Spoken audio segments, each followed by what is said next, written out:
बच्चों आज मैं कर रहा हूँ बेटा 12th और 13 चैप्टर के रीजनिंग क्वेश्चन जो भी हैं उसको मैं डिस्कस करूंगा इस वीडियो में। इससे पहले मैंने बच्चों 10th और 11th चैप्टर का मैंने ऑलरेडी जो है वीडियो ऑलरेडी डाल रखा है, तो आप लोग उस वीडियो को भी जाकर के देख लेना और उसके बाद बच्चों इसको देख लेना। ठीक है बच्चों, तो मैं स्टार्ट करता हूँ। ठीक है बेटा, तो मेरे पास बेटा एनसीईआरटी के यहाँ पर जो है ये 12 चैप्टर का देखो बेटा, आप लोग के पास बुक होगा बेटा, बुक निकाल लेना। ठीक है, ये बेटा 12.18 है ना बेटा, यानी कि बैक एक्सरसाइज का 18th क्वेश्चन नंबर है। उसमें बेटा जी फर्स्ट पार्ट क्वेश्चन है कि cyclohexanone form cyanohydrin in good yield but 2,2 cyclo. बेटा क्वेश्चन ये है, देखो 12.18 का ना बेटा जी फर्स्ट क्वेश्चन है कि देखो साइक्लोहेक्सेनॉन पर अगर हमने HCN की रिएक्टिविटी करवाई है ना, तो बच्चे देखो तो आसानी से हो जाती है, गुड यील्ड में आता है। लेकिन 2,2,6 मतलब CH3 CH3 और CH3, ठीक है ना, इसमें क्या होता है बेटा कि इसमें HCN रिएक्टिविटी कम होती है और इसमें HCN रिएक्टिविटी ज्यादा होती है। ठीक है बच्चों, तो बेटा होता क्या है, ये HCN रिएक्टिविटी बेसिकली क्या है कि न्यूक्लियोफिलिक एडिशन रिएक्शन है। ठीक है, तो बच्चों न्यूक्लियोफिलिक एडिशन रिएक्शन किसमें होता है, देखो हम देखेंगे बेटा जिस कार्बन के पास ज्यादा पॉजिटिव चार्ज होगा, ठीक है ना बेटा, उसी पर Cn माइनस जल्दी अटैक करेगा। ठीक है बेटा, तो यहां भी बेटा चार्ज तो था, लेकिन देखो ये भी CH3 ग्रुप प्लस आइसो करेगा, ये भी प्लस आइसो करेगा, है ना। तो यहां पर बच्चों 3 मिथाइल ग्रुप जो है वो प्लस आई के थ्रू इसके पॉजिटिव चार्ज को कम कर देते हैं, है ना, इसलिए इसमें HCN रिएक्टिविटी कम हो जाती है। लेकिन यहां पर कोई भी ऐसा इफेक्ट नहीं है जिसके कारण इस पर HCN रिएक्टिविटी ज्यादा होती है।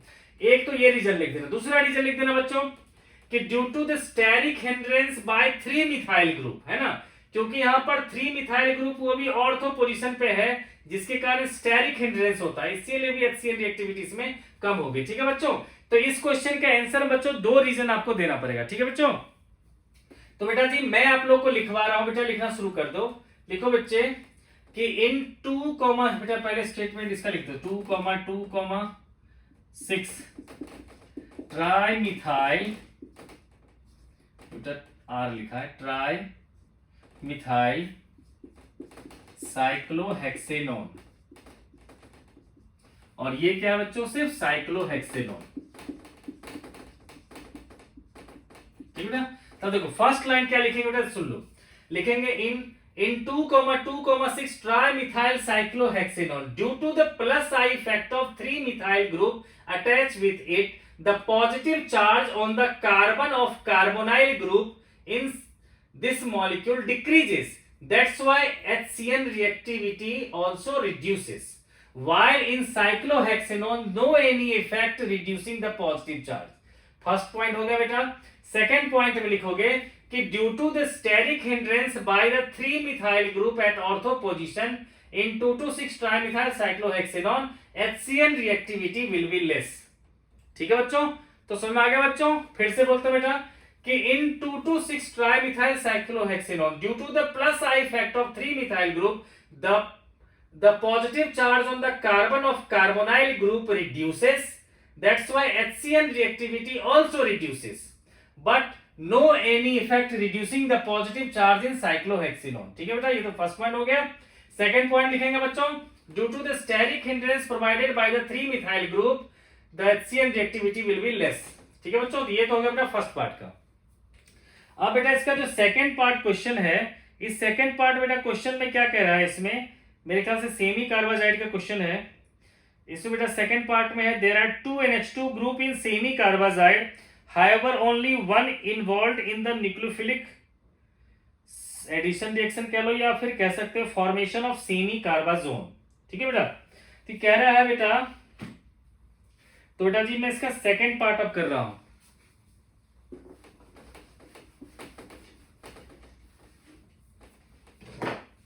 इसका बेटा सेकंड पार्ट, ठीक है बेटा, इसमें कह रहा है बेटा कि जब भी हम लोग न्यूक्लियोफिलिक एडिशन रिएक्शन करते हैं, खास करके बेटा क्या होता है कि NH2 NH C double bond O NH2, है ना, तो बच्चा होता क्या बच्चों कि देखो ये जो NH2 का H2 है और O, ये जो है वाटर रिलीज करता है और बन जाता है बच्चों NH C double bond O NH2, है ना। और ये होता है semi carbazide, this is your semi carbazide, और ये कहलाता है बच्चों सेमी कार्बाजोन, है ना।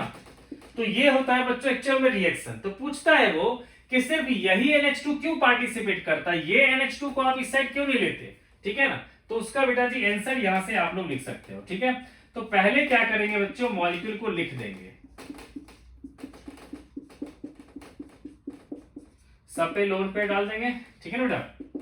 अब क्या होता है बच्चों, रेजोनेंस के कारण ये लोन पेयर जब यहां आ जाता है तो ये नेगेटिव चार्ज यहां आ जाता है, ठीक है बेटा। इसके कारण क्या होता है, इस NH2 पे आ जाता है पॉजिटिव चार्ज,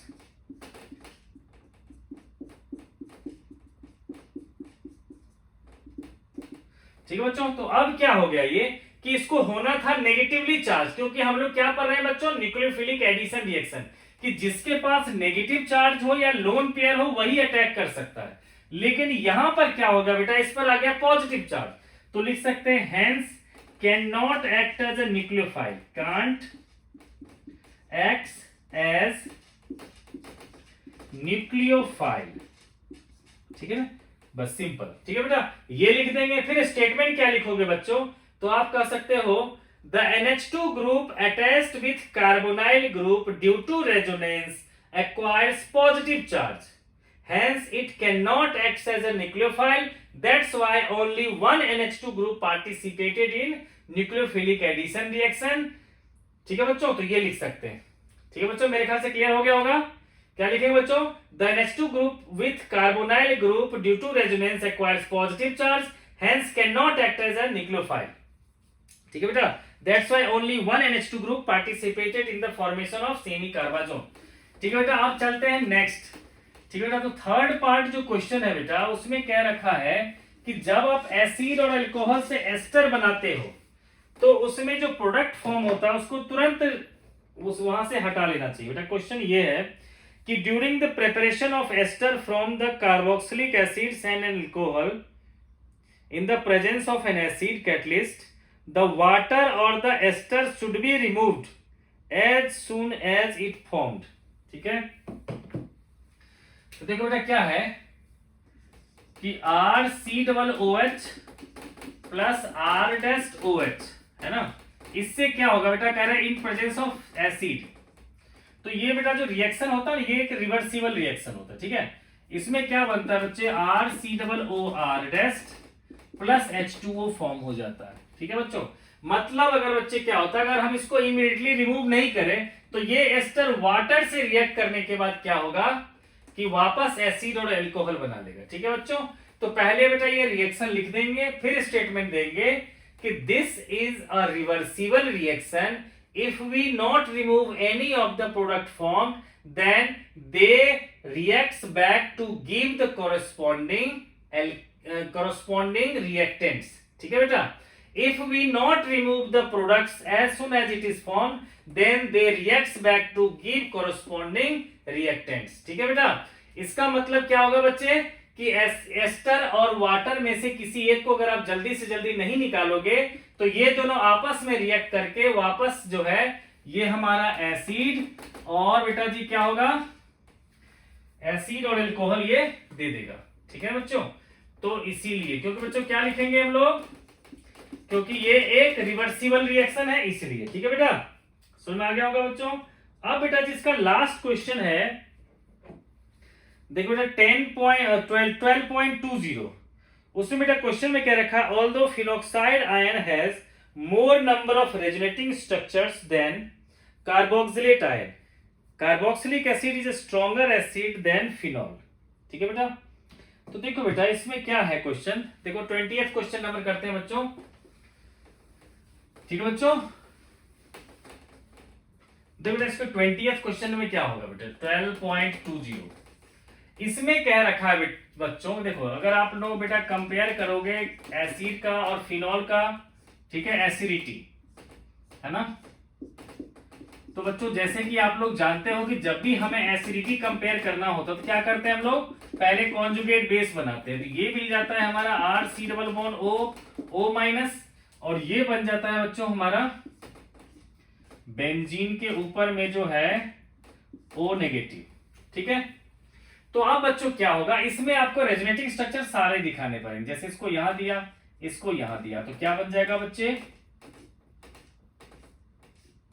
ये बन जाएगा नेगेटिव चार्ज, ये बन जाएगा डबल बॉन्ड O, ये डबल बॉन्ड, ये डबल बॉन्ड। फिर बेटा जी इसको अगर यहां दे दिया, इसको उठाकर यहां दे दिया, है ना, तो क्या बनेगा ये, ठीक है। तो यहां आ जाएगा negative charge, double bond, double bond, double bond O, ठीक है बेटा। अब क्या होगा, इस नेगेटिव चार्ज को मैं यहां दूंगा, इस डबल बॉन्ड को यहां दे दूंगा, तो नेक्स्ट स्टेप में क्या होगा, यहां नेगेटिव चार्ज, यहां डबल बॉन्ड, यहां double bond, double bond O। Last step बेटा, इसको यहां दूंगा और इसको उठा करके वापस यहां कर दूंगा, ठीक है। तो इससे क्या होगा बेटा, मैं इसको नीचे ही लिख देता हूं। लास्ट स्टेप में बेटा क्या होगा, double bond, double bond, double bond, single bond O, ठीक है बच्चों। तो बच्चों ओवरऑल आप लोगों ने देखा बच्चों, क्या देखा आपने, कि देखो इसका जो नेगेटिव चार्ज है वो ऑक्सीजन पे है कभी, तो कभी इस कार्बन पे है नेगेटिव चार्ज, तो कभी इस कार्बन पे नेगेटिव चार्ज है, तो कभी इस कार्बन पे नेगेटिव चार्ज है, ठीक है। लेकिन बेटा अगर इसका रेजोनेटिंग स्ट्रक्चर अगर आप ड्रॉ करोगे, है ना, तो ये आएगा बेटा यहां, इसको दे देंगे यहां, तो उससे क्या बन जाएगा, RC single bond O negative, double bond O, ठीक है बच्चे। फिर से अगर बच्चों हम लोग वापस कर देंगे तो जैसा था वैसा ही फॉर्म हो जाएगा, ठीक है। तो क्या होगा बच्चों, RC double bond O negative, ठीक है। तो बच्चों आप लोग एक चीज ध्यान दिया होगा कि यहाँ नेगेटिव चार्ज जो भी है वो सिर्फ ऑक्सीजन पे, ठीक है।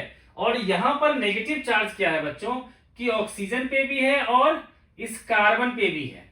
और आपको पता है बच्चों कि नेगेटिव चार्ज अगर मोर इलेक्ट्रोनेगेटिव एटम पे रहता है तब वो स्टेबल होता है, ठीक है, और लेस इलेक्ट्रोनेगेटिव एटम पे रहने पे वो अनस्टेबल हो जाता है, ठीक है बच्चों। तो देखो बच्चों इसके केस में क्या हो गया कि क्योंकि ये लेस इलेक्ट्रोनेगेटिव कार्बन पे है तो ये क्या हो गया, लेस स्टेबल। तो जो बेस लेस स्टेबल हो गया मतलब वो बेस क्या हो गया बच्चे, मोर रिएक्टिव हो गया। और जो बेस मोर रिएक्टिव है वो बेस क्या हो गया, मोर बेसिक। तो जब बेस मोर बेसिक हो जाएगा तो उसका कॉन्जुगेट एसिड क्या होगा बच्चों, लेस एसिडिक, ठीक है ना बच्चों। तो आप देखो बेटा जी हम लोग स्टेटमेंट क्या देंगे, ठीक है। तो स्टेटमेंट में आप लिखोगे इन कार्बोक्सिलेट आयन, ठीक है बेटा। मैं इसका नाम लिख देता हूं बेटा जी, ये है हमारा कार्बोक्सिलेट आयन। कौन बेटा, ये। और ये क्या था बच्चे हमारा, ये था हमारा फिनॉक्साइड आयन, ठीक है। तो इसमें लिखेंगे in carboxylate ion negative charge is present only on more electronegative oxygen atoms, that's why it is more stable compared to phenoxide ion where negative charge is present on more electronegative oxygen as well as the less electronegative carbon also. That's why phenoxide ion is less stable or more reactive or more basic. That's why its conjugate acid phenol will be lesser acidic than carboxylic acid. ठीक है बेटा, मैं फिर से बताता हूं कि on taking their conjugate base we get the carboxylate ion and phenoxide ion. In carboxylate ion, the negative charge on oxygen, the negative charge is present only on more electronegative oxygen, which make it more stable as compared to phenoxide ion, where negative charge is present on more electronegative oxygen as well as less electronegative carbon also, which make it less stable or more reactive or more basic. That's why its conjugate acid phenol will be less acidic then carboxylic acid, ठीक है बच्चों। तो ये हो गया बेटा जी हमारा इस चैप्टर का रीजनिंग क्वेश्चन, ठीक है बच्चों। अब देखो बेटा जी हम लोग बढ़ते हैं आगे और बेटा जी नेक्स्ट चैप्टर है हमारा अमाइंस, ठीक है। तो अमाइंस में बेटा जी जो है रीजनिंग क्वेश्चन जो है ज्यादा नहीं है, ठीक है, पर जो भी है मैं बेटा उसको अभी एक्सप्लेन कर लेता हूं, ठीक है। तो उसमें बेटा जी सीधा बैक एक्सरसाइज में चलते हैं और बैक एक्सरसाइज में बच्चे जो है वो फर्स्ट क्वेश्चन है, आप लोग देख लो बेटा जी, तब तक बुक से निकाल लो, है ना। उसमें बेटा जी क्वेश्चन जो है हमारा उसमें है कि pKb of aniline is more than that of the methyl amine. ये बेटा जी क्वेश्चन है ठीक है, तो मैं बेटा जी सीधा क्वेश्चन नंबर भी बता रहा हूं आपको। देख बेटा जी, क्वेश्चन नंबर जो है ये है बेटा जी 13.3 का फर्स्ट पार्ट। देखो बेटा जी, ये है 13.3 का फर्स्ट पार्ट। इसमें मेरा क्वेश्चन है कि pKb of aniline is more than that of methylamine. तो पहले बच्चों ये जान लो कि पीकेबी होता क्या है। पीकेबी का मतलब होता है माइनस लॉग ऑफ केबी। ठीक है, देखो बच्चों, जो ज्यादा बेसिक होगा कंपाउंड उसकी केबी की वैल्यू ज्यादा होगी। ठीक है, तो कह सकते हो मोर basic has high KB but less pKb. ठीक है बच्चों, जो ज्यादा बेसिक होगा उसकी केबी की वैल्यू ज्यादा होगी, लॉग केबी की वैल्यू ज्यादा होगी, लेकिन माइनस लॉग केबी की वैल्यू क्या होगी, कम, इसलिए उसकी पीकेबी क्या होगी, कम। यानी कि किसी के बारे में अगर कह रहा है कि वो ज्यादा पीकेबी है, मतलब वो कहना चाहता है वो कम बेसिक है। ठीक है बच्चों, तो बेटा जी क्वेश्चन है यही कि the pKb of aniline is more than that of the methylamine. ठीक है बेटा, यानी कि एनिलीन जो है वो कम बेसिक है मिथाइलमाइन से।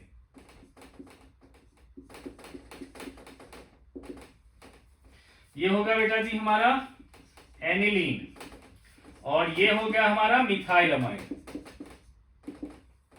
ठीक है, तो अब देखो बच्चे क्या होगा इसमें, हमें देखो बेटा बेसिसिटी किसकी ज्यादा होती है, तो जिसके पास इलेक्ट्रॉन डेंसिटी ज्यादा होगा। देखो बेटा क्या है कि इसके पास जो भी इलेक्ट्रॉन डेंसिटी है वो पूरे के पूरे न्यूक्लियस पे क्या होगा बेटा, डिस्पर्स हो जाएगा। क्यों, रेजोनेंस के कारण। ठीक है, लेकिन इसके केस में देखो बेटा, इसके पास जो लोन पे है वो तो है ही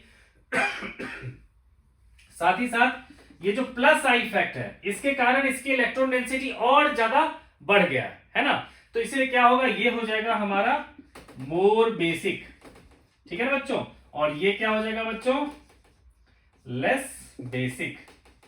ठीक है, तब स्टेटमेंट में क्या देंगे बच्चों, तो बेटा बहुत सिंपल है, कहेंगे in aniline the electron density on nitrogen get dispersed to benzene nucleus due to resonance, hence it decreases its basicity।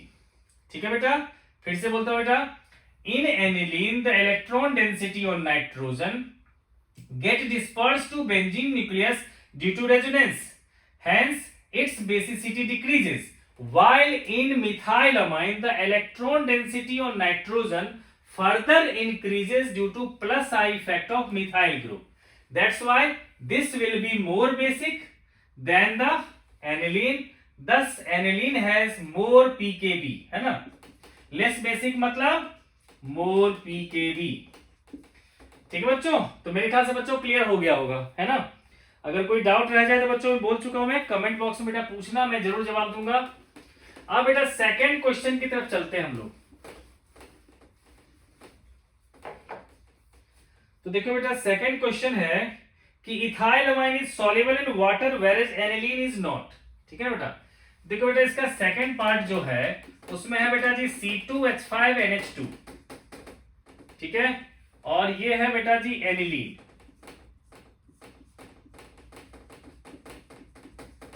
या फिर इसको मैं लिख सकता हूं बच्चों C6H5NH2।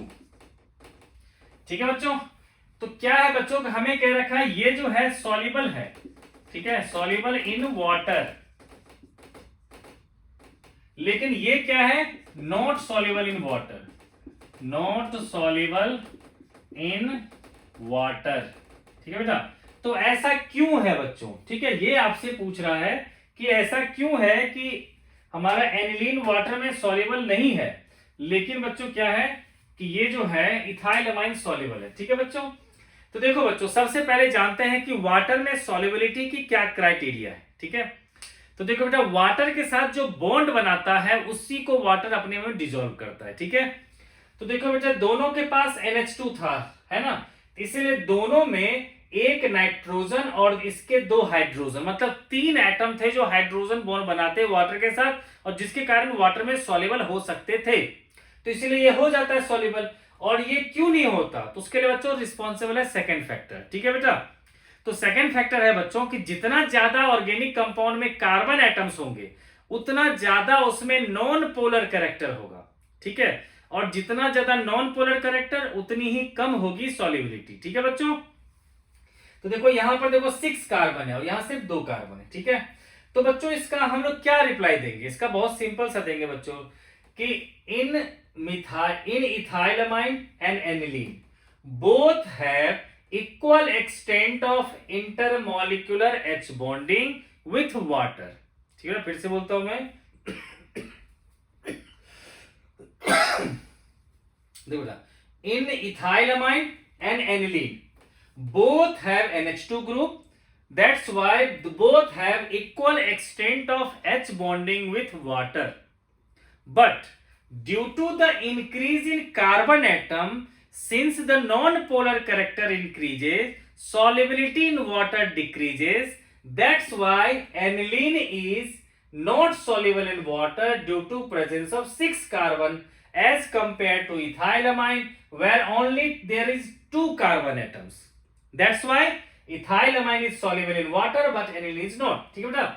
एक बार फटाफट बताते हैं बेटा कि in ethylamine and aniline both have the equal extent of H bonding, but in ethylamine only 2 carbon atoms while in aniline there is 6 carbon atoms. Since more the number of carbon atoms, more will be the non-polar character, hence less will be solubility in water. That's why aniline is not soluble in water, ठीक है बच्चों। तो ये हो गया बेटा जी इस question का आंसर। अब बच्चों हम लोग नेक्स्ट क्वेश्चन की तरफ चलते हैं। तो नेक्स्ट क्वेश्चन है बेटा जी कि methylamine in water reacts with ferric chloride to precipitate hydrated ferric oxide, ठीक है बेटा। क्या रखा, मिथाइलमाइन जब वाटर से रिएक्ट करता है तो हाइड्रेटेड फेरिक ऑक्साइड बनता है, ठीक है। तो इसको बेटा जी मैं लिख के बताता हूं कि क्या हो सकता है इसका जवाब। तो बेटा जी मिथाइलमाइन की बात कर रहा है, CH3NH2 है ना। तो बेटा जब भी इसमें वाटर डालोगे तो क्या होता है, आप लोग को पता है ये क्या है, बेस। तो बेस क्या करता है, OH माइनस रिलीज करता है। तो ये बन जाएगा बेटा CH3NH3 प्लस OH नेगेटिव, ठीक है ना बेटा। अब क्या होगा कि FeCl3 है हमारा, है ना, इस पर अगर आपने 3OH नेगेटिव दे दिया तो बन जाएगा ये FeOH का होल थ्राइस, ठीक है बेटा, जो क्या होता है अनस्टेबल होता है। तो ये क्या करता है बच्चे, अपने आप को तोड़ करके बना लेता है Fe2O3 और यहां पर ले लेंगे बेटा जी H2O, ठीक है, हाइड्रेटेड फेरिक ऑक्साइड बन जाता है, ठीक है बेटा। ये था हमारा थर्ड रिएक्शन। अब बेटा जी फोर्थ रिएक्शन, फोर्थ जो क्वेश्चन है इसमें कह रहा है बेटा जी कि although amino group is ortho and para directing in aromatic electrophilic substitution reaction, aniline on nitration gives a substantial amount of meta nitroaniline also। देखो बेटा इस क्वेश्चन का आंसर जो है बच्चों वो आपके एनसीईआरटी के बुक में भी है।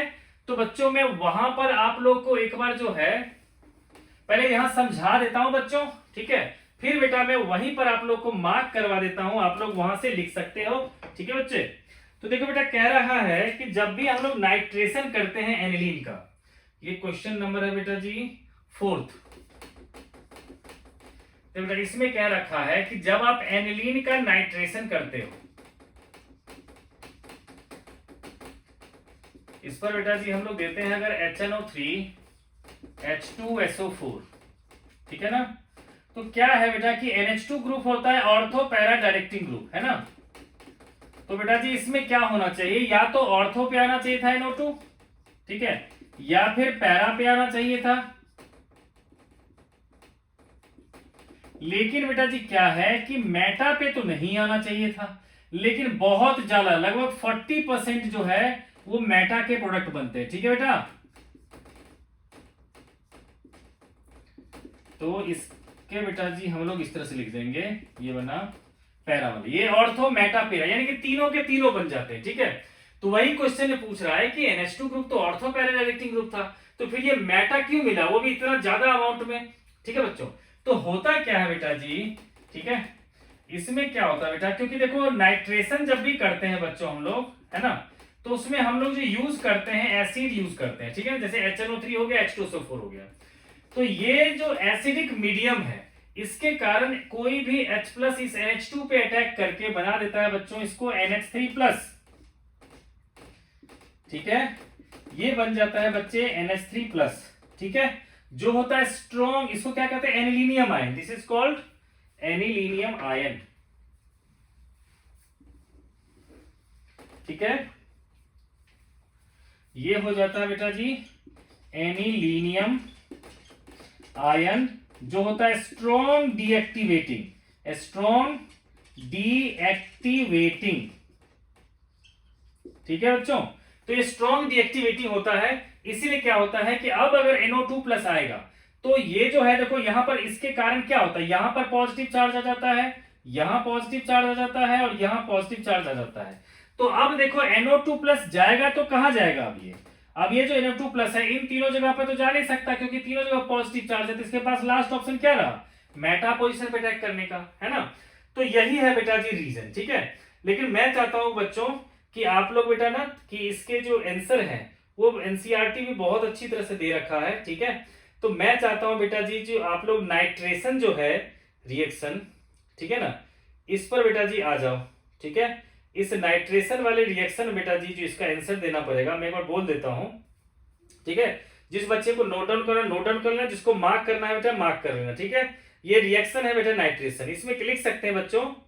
देखो मैं भी आपको क्या लिखवाता, यही लिखवाता ये कि due to highly acidic medium aniline gets protonated to form anilinium ion which is strong deactivating and hence gives meta product also. अब बेटा एनसीईआरटी में क्या लिखा हुआ है कि in the strongly acidic medium aniline is protonated to form the anilinium ion which is meta directing, that is why besides the ortho and para derivatives significant amount of meta derivatives is also formed।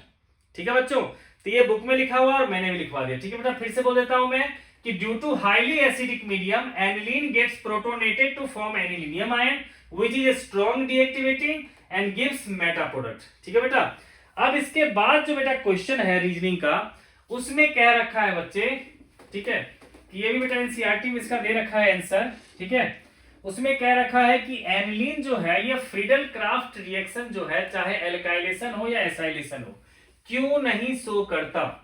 ठीक है बच्चे, तो बेटा जी उसमें वही question है हमारा कि एनिलीन जो है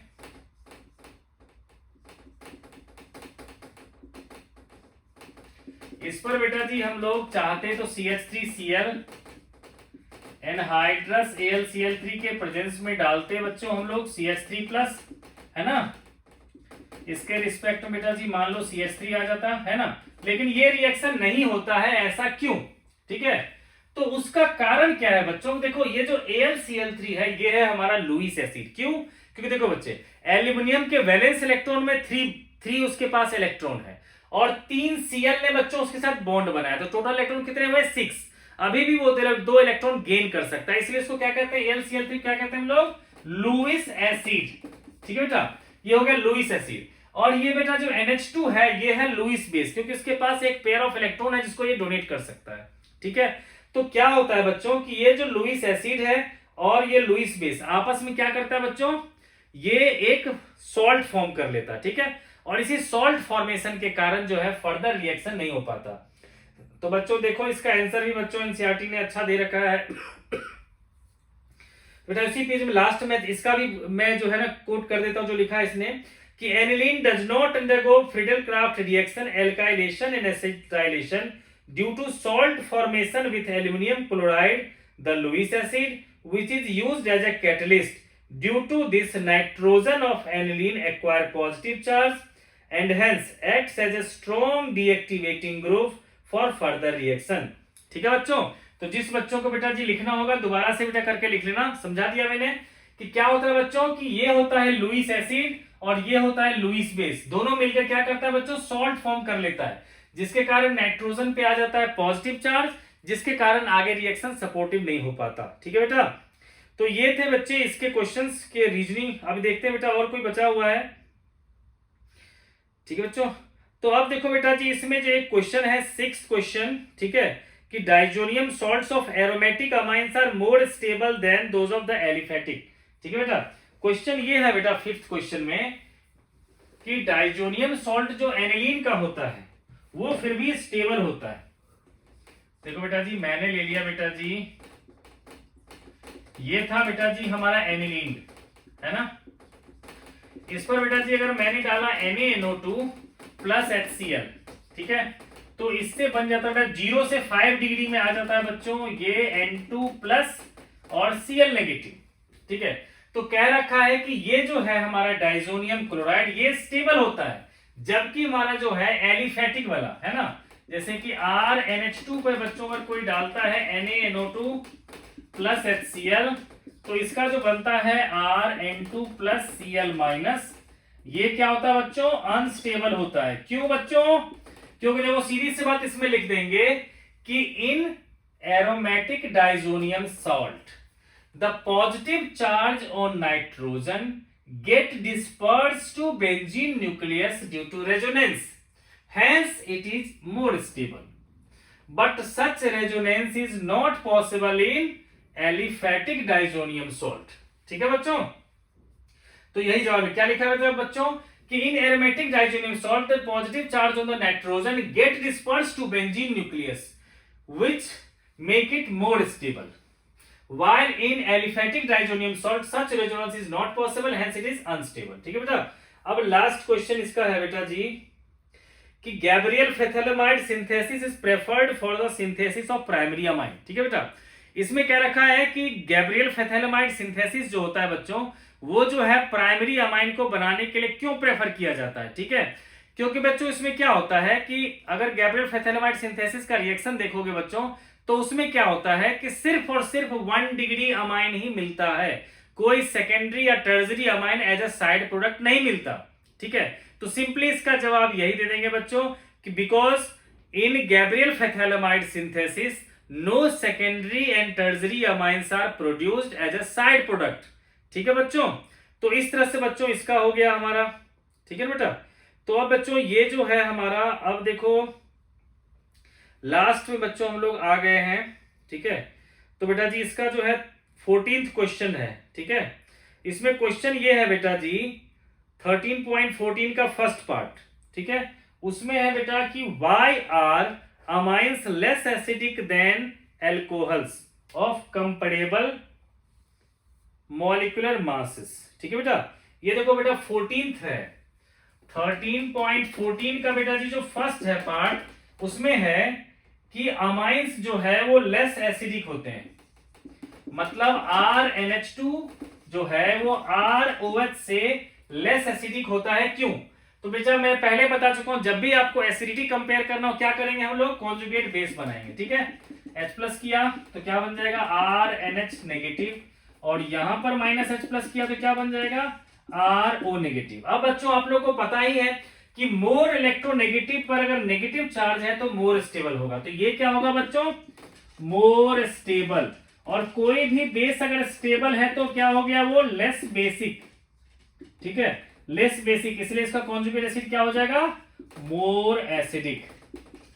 ठीक है ना बच्चों, तो हम लोग कह सकते हैं on taking their conjugate base we get RNH negative and RO negative. कहेंगे since negative charge on oxygen make it more stable, that's why RO negative molecule ion is more stable or less basic, therefore its conjugate acid alcohol will be more acidic। ठीक है बच्चों, अब है बेटा कि why do the primary amines have higher boiling point than the tertiary amines। ठीक है बेटा, ये 14 का बेटा सेकेंड पार्ट है। इसमें कह रखा बच्चों कि बेटा ये 14th क्वेश्चन नंबर का है सेकेंड पार्ट। इसमें कह रखा है बच्चों कि जो 1 डिग्री अमाइन है उसकी बॉइलिंग पॉइंट जो है वो 3 डिग्री अमाइन से ज्यादा क्यों है। ठीक है, ये 14 का थर्ड पार्ट है। R3N और RNH2।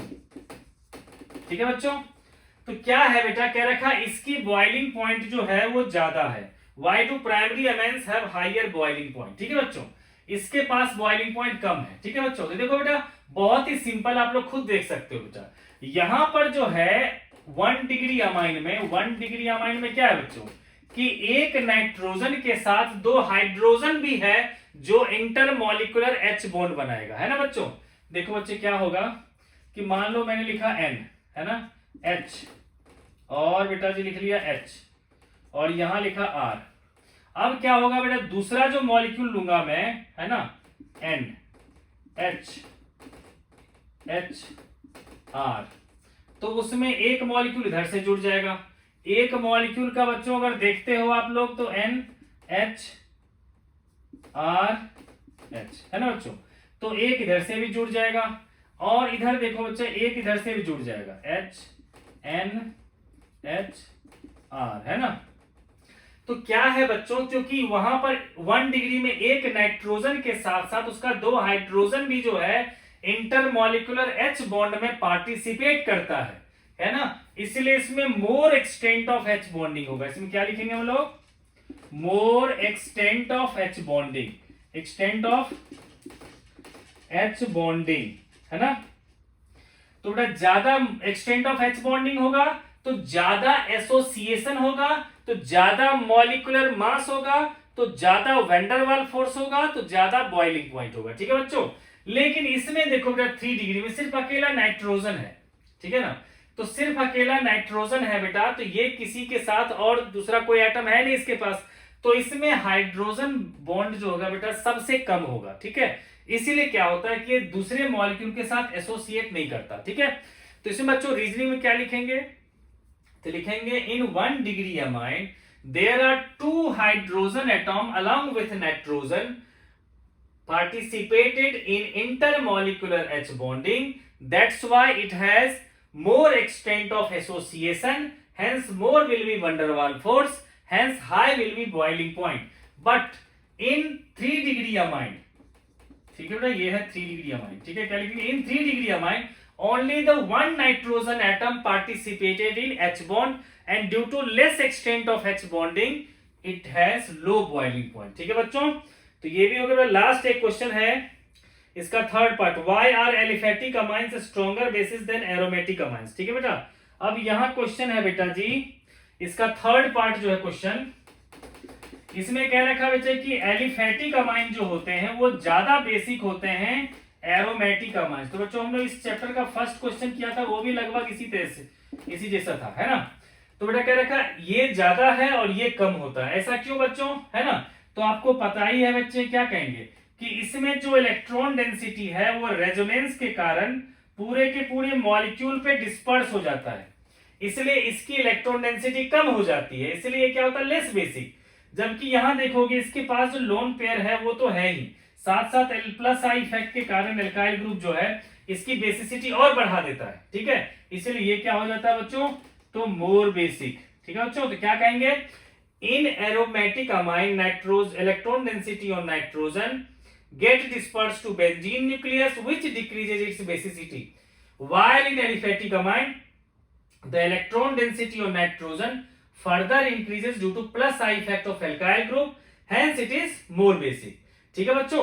तो इस तरह से बच्चों मैंने इस ऑर्गेनिक में जितने भी रीजनिंग क्वेश्चन थे बच्चों सारा का सारा डिस्कस कर लिया। बच्चों एक बार इस पूरी वीडियो को बच्चों देख लेना, क्योंकि हो सकता है आपके लिए कुछ न कुछ उसमें से यूजफुल जरूर मिलेगा बच्चों। और हम लोग बच्चों मिलते हैं नेक्स्ट वीडियो में, तब तक आप इस चैनल को सब्सक्राइब कर लो। Thanks for watching.